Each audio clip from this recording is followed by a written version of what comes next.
towels standing up over the sink, the way I always do on a night shift, and I was still rinsing the bowl when the dispatch text came through. One line, an address, off the tram line, in Takamatsu, a call-out code. Nothing about it different from the 40 other A.M. lockouts I'd answered that year. I dried my hands, checked the van, had the night kit picks, tension wrenches, the bump key set, a torch with a fresh battery, and drove across a city that at that hour belongs mostly to convenience store lights, vending machine hum, and the occasional taxi idling at a red no one else is waiting at. The mountains around Takamatsu go fully black past a certain hour, no glow at all behind them, and I remember thinking the sky looked unusually empty, even for a work night, though I couldn't have told you why that struck me at the time. The building was 5 floors, narrow stairwell, a communal light on a timer that clicked and buzzed rather than switched. The stairwell smelled the way older concrete buildings do at night, faint rust and standing damp, a smell I've walked into 100 times and never once thought about until this particular job. She was waiting one flight up, a coat pulled over what looked like pajamas, apologizing before I'd even reached the landing. She was sorry for the hour. She was sorry it was such a small thing to call someone out for. She told me the stairwell light would cut out right around the 3rd step from the top. It always had, she said, ever since she could remember, and to mind it so I didn't miss my footing. She said it kindly, almost fondly, the way you'd warn a guest about a loose floorboard in your own home.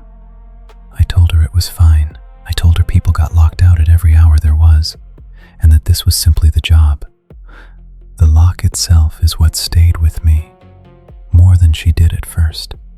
Not the brand, the feel of it under the pick. 3 pins, a mechanism I hadn't handled since my apprenticeship, stock that had mostly gone out of production before I was even licensed to work alone. It has a particular weight to it that modern hardware doesn't.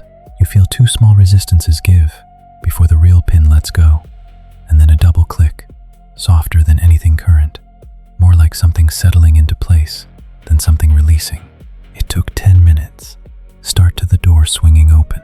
She thanked me on the landing, then at the top of the stairs, just before her door closed, she thanked me again, quieter, like she wanted to make sure I'd actually heard it the first time. She paid in cash, folded once, pressed into my hand rather than counted out.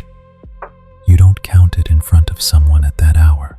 You just say thank you and go back down the stairs, minding the 3rd step.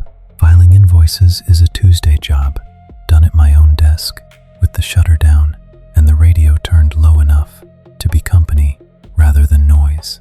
I was counting her bills into the drawer, unremarkable, when one of them stopped my hand. Not the amount the printing, an old portrait series, retired a long time back.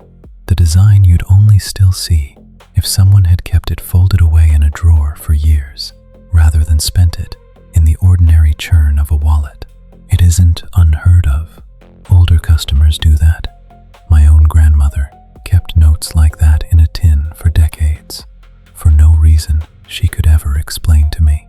I turned it over once, then again, feeling the particular softness old paper currency gets worn flat at the fold rather than frayed at the corners, the way a note gets when it's handled gently and rarely. I filed her invoice under the call-out code and closed the ledger for the night and told myself, reasonably, that this was that. It wasn't quite. Click of the lock stayed with me longer than a 10-minute job should. Not unpleasantly, just present the way a particular smell can follow you out of a room and sit at the back of your throat for the rest of the evening, refusing to be placed.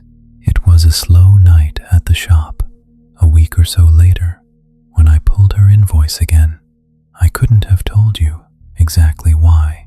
Habit, I told myself. Cross-referencing call-out codes against the management company's portal is something I do maybe once a month, tidying my own records against theirs. I typed in the building, service field came back unrented. No active tenancy. I scrolled the history, which on that particular portal runs back a good number of years, and every entry for that unit read the same: vacant, vacant, vacant. The feeling I'd been carrying around without a name for it finally had one, and the name wasn't a woman with old-fashioned habits and an old-fashioned lock. It was a door that, on paper, nobody lived behind. The next chance I got, back at the shop before heading out on shift, I called the management company, careful to sound like routine business, because on the surface, it was. The clerk was bored, put me on hold twice while she pulled records, some hold music with no melody to it, just a looping tone, and came back with the hardware log for that specific door. The lock currently listed on file was a modern cylinder, installed once, 7 years prior, shortly after the unit went vacant, and never serviced or replaced since. Not 3 pins, not the mechanism I had felt turn, deliberately, unmistakably, under my own pick. I asked her to read the unit number back to me. She did, correctly, and I didn't have anything left to ask her after that.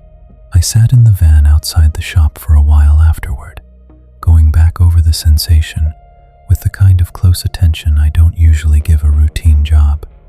The specific weight of it. The 2 small resistances before the real pin gave way. The double click, softer than anything on the current market, a shape I was drilled on early, back when my old boss still had me practicing after hours on decommissioned stock in the workshop before he'd trust me with a customer's door. I hadn't carried that model in my kit in at least 10 years. Hadn't so much as seen one on a bench since a supplier clearance sale not long after I qualified. There was no reasonable version of that night where a lock like that had been on any door I opened, let alone one the company's own record said had carried a different lock since well before that night ever happened. On the drive home, I took the longer route past her building, telling myself it was on the way. I parked across the street and looked up to where her floor should be. No light behind the curtain, because there was no curtain to speak of, just dark glass, uneven with old grime, while the building's other windows lit the ordinary way behind their own curtains. A television, flickering blue, in one of them. Someone's laundry drying on a rack in another. I didn't go up. There didn't seem to be a reason to, and every reason not to. Somewhere behind me, a vending machine cycled its compressor on, the only sound on the street besides my own engine idling, and I sat with that for longer than I meant to before finally pulling away. I went home and didn't sleep especially well. For a while, I tried to disprove it the way you'd want to. I went through years of my own old invoices in case I'd serviced that exact model somewhere along the way and simply misremembered the address. I found the supplier catalog from my apprenticeship, still in a box in the shop's back room under older tools nobody uses anymore, and matched its drawings against what my hands remembered: 3 pins, the specific double resistance, a model discontinued not long after I was licensed on my own. It matched cleanly, too cleanly for comfort. I called my old boss, mostly retired now, spending his days on a rooftop garden 2 towns over, and asked him, as casually as I could manage over the phone, whether that particular model had ever been fitted anywhere on her street. He went quiet in the specific way I remembered from my training, the way he used to go quiet when he didn't want to answer a question directly in front of a customer. I heard him set something down on his end of the line, deliberately, before he spoke again. Then he said nobody had called that one in on that street in a long while. Not never. A long while. I didn't push him on the difference between the two, and he didn't offer to explain it. I still have the note. It's clipped behind her invoice in the drawer, worn soft at its one fold, and I haven't spent it, though I couldn't tell you honestly what I think I'm keeping it for. Some jobs get filed and forgotten within the week. This one hasn't managed that yet, and I'm no longer sure it will. A few weeks after, on an ordinary call-out that had nothing to do with hers, A standard modern deadbolt on a standard rented door. My hand did something on its own, without asking me first. The old motion, the twist you'd use for 3 pins. Not the flat quarter turn a cylinder like that one actually needs. I noticed it, and corrected halfway through. The way you'd catch your own hand reaching for a light switch that used to be somewhere else in an old apartment, and for maybe half a second, under my pick, on a door with no history and no reason, something answered back with that exact weight, that exact double click. Then it settled into the ordinary turn it was always going to give, and the door opened, the way doors are supposed to open. I didn't mention it to the customer, who hadn't noticed anything at all. I finished the job, took the fee, drove home the ordinary way, radio on, windows down a crack against the heat. I haven't gone looking for that particular lock since.